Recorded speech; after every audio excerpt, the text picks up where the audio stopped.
Assalamualaikum. This is Helicon Secondary School, Secondary Stage English Book 1 for Class 8.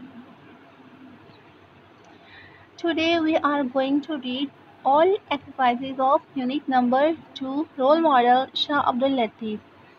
आज हम unit number 2 में यहाँ जितने एक्सरसाइज गिवन है वो पढ़ेंगे और सीखेंगे किस तरह से हमने इस एक्सरसाइज को सॉल्व करना है. Now start exercise number 1. How many aspects of Shah Abdul Latif's life have been covered in the text? Text में शाह अब्दुल लतीफ़ की ज़िंदगी के कितने एस्पेक्ट्स कवर किए गए?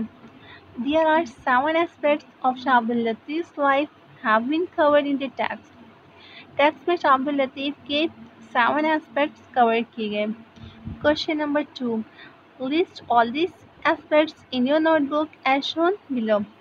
The first aspect is about his background and family.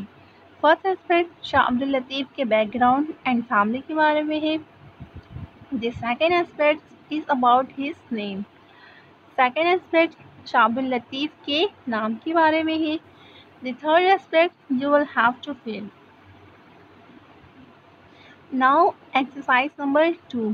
Do the following exercise, underline the correct answer from the choices provided. इस exercise number 2 में आपने करना ये है कि जो चॉइसेस प्रोवाइड किए गए हैं उनमें से आपने राइट आंसर में जस्ट अंडरलाइन करनी है. Sentence number 1. Those who have an abundance of wealth, वो जिनके पास दौलत की कसरत हो, यानी कि कसरत दौलत. वर्ड अबंडेंस के मायने ही कसरत, यानी कि बहुत ज़्यादा.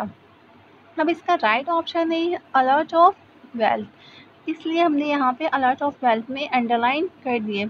इसी तरह से आपने सेंटेंसेस रीड करनी है और इसके राइट ऑप्शन में अंडरलाइन करनी है. Exercise number 3. Complete the sentence below with a word written in bold in exercise number 2. इस एक्सरसाइज नंबर 3 में आपने करना ये है कि सेंटेंस कंप्लीट करनी है. एक्सरसाइज नंबर 2 में जो बोल्ड हुए हुए वर्ड्स से उनसे according to sentence. Sentence number 1. The dash of Shah Abdul Latif Bhittai celebrate his Urs every year.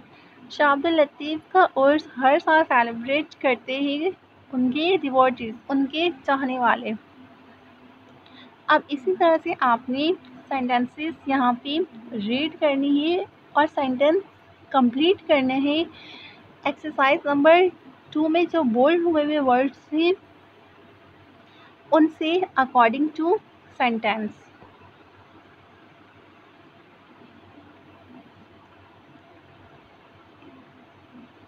Now exercise number 4. Read the text and write the aspect number in the blanks provided.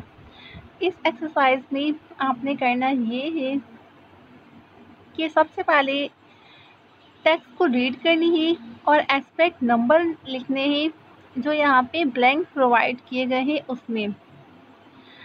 Sentence number 1.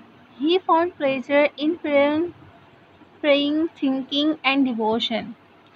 अब ये sentence number 1 aspect number 5 में explain की गई है, तो इसलिए हमने यहाँ पे 5 लिख दिया.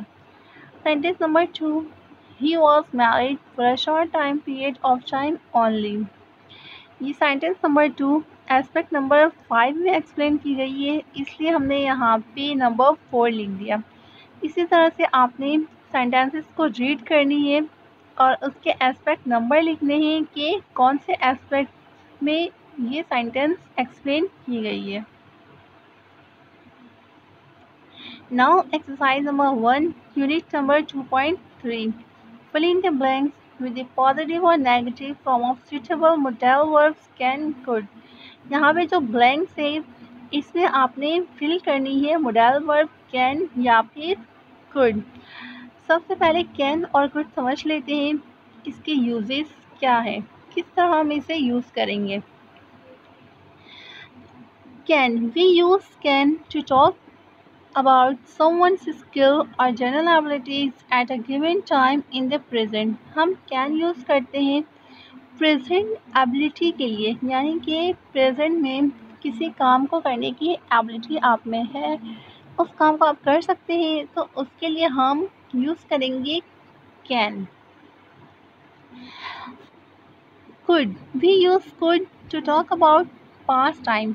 हम could यूज़ करेंगे पास्ट टाइम के लिए, पास्ट एबिलिटी के लिए, यानी कि पास्ट में किसी काम को करने की एबिलिटी आप में थी, तो उसके लिए हम could यूज़ करेंगे, यानी कि कैन यूज़ करेंगे प्रेजेंट एबिलिटी के लिए और could यूज़ करेंगे पास्ट एबिलिटी के लिए। Sentence number 1, I could not swim when I was a child, but I can swim now। जब मैं छोटी थी तब मैं स्विम नहीं कर सकती थी, ये पास्ट की बात थी। अभी हमने पढ़ा है कि पास्ट के लिए हम कुड यूज़ करेंगे, तो इसलिए हमने यहाँ पे कुड नॉट लगा दिया। But I can swim now, ये प्रेजेंट की बात है, इसलिए हमने यहाँ पे कैन लगा दिया, लेकिन अब मैं स्विम कर सकती हूँ। My brother could not run fast when he was 7 years old.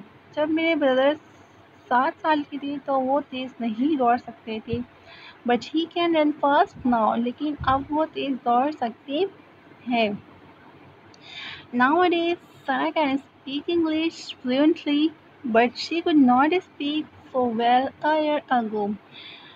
अब सना जो है फ्लुएंटली इंग्लिश बोल सकती है, but she couldn't speak so well a year ago।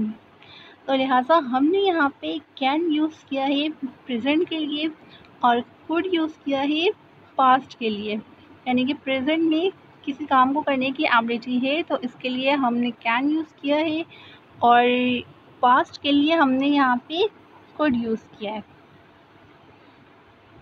Thanks for watching. अल्लाह हाफिज़।